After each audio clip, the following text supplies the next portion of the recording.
And I notice in people, just very broadly, an elevated sense of anxiety, impatience, the way people drive, how they interact with each other. It's all like we're all under some kind of growing stress that may be within our awareness or not, but we are still tuned into the world at some level, and it's still impacting us in certain ways. So there's some questions for us to consider as we go forward.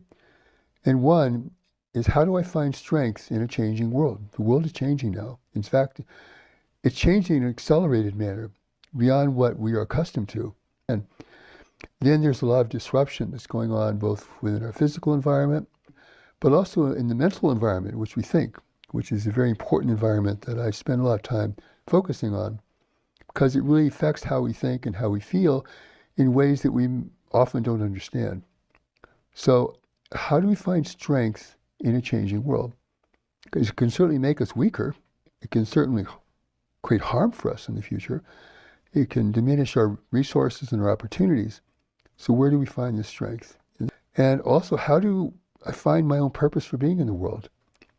The world has growing instability. In fact, real hazards emerging.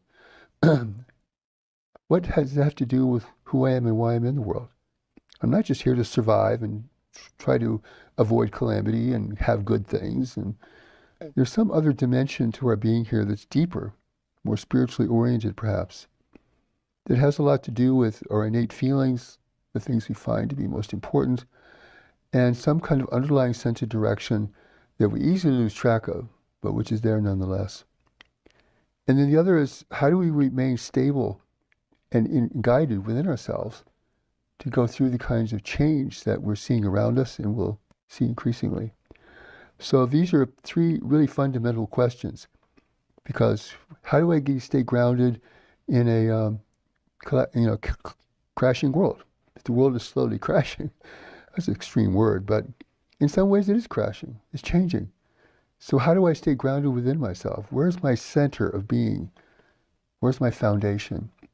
So I will be impacted, and I do feel impacted by the world. Mm-hmm. Sometimes it disturbs me a great deal, but you always come back to a center line within yourself, and this is going to be very important for us to be able to navigate what's coming so we can see it and prepare for it, and also to withstand it when it happens, so we don't get completely blown off center, which can certainly happen in these conditions.